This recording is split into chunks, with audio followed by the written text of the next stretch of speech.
আসসালামু আলাইকুম রহমতুল্লাহ। প্রিয় বন্ধুরা, যারা যেখান থেকে আমার এই ভিডিওটা দেখতেছেন, আশা করি সম্পূর্ণ ভিডিওটা দেখবেন। এটা হলো আমাদের প্রাণকেন্দ্র কুটি কেন্দ্রীয় গুরুস্থান।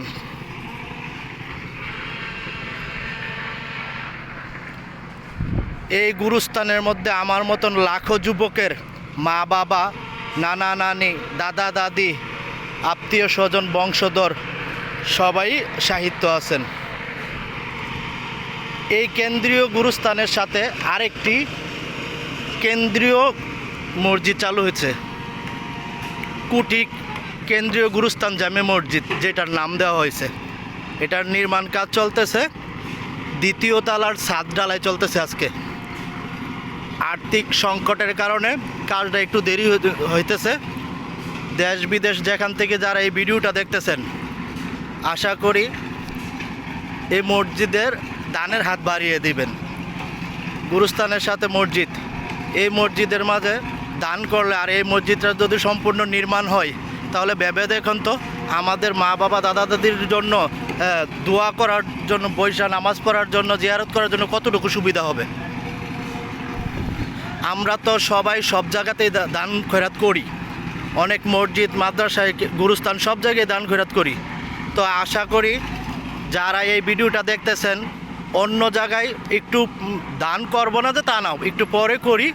কাইন্ডলি এই মসজিদটার প্রতি একটু সুদৃষ্টি রাখি, যেন এই মসজিদের কাজটা অতি তাড়াতাড়ি হয়ে যায়।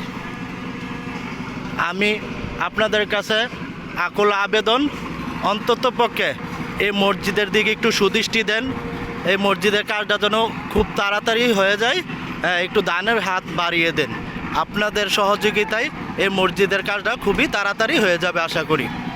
আর এই মসজিদে যারা যারা দান করার ইচ্ছুক, মা বাবার নামের উপর বা দাদা দাদির জন্য এই গুরুস্থানের পাশে মসজিদ, ওই হিসাবে যারা দান করার ইচ্ছুক, তারা অবশ্যই আমার বড় ভাই হাজি মোহাম্মদ শফিকুল ইসলাম, ওনার বিকাশ নাম্বার আছে, এজেন্ট নাম্বার আছে, ওই নাম্বারে দিয়ে দিবেন। ওই নাম্বার বা শফিকুল ভাইয়ের সাথে যোগাযোগ করলে দানের টাকাটা খুব তাড়াতাড়ি মসজিদের কাজে যুক্ত হবে আশা করি।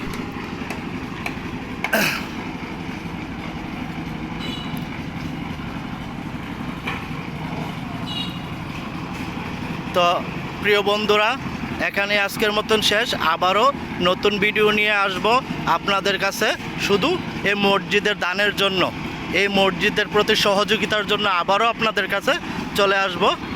সেই সময় পর্যন্ত আপনাদের কাছ থেকে বিদায় নিলাম। আল্লাহ হাফেজ।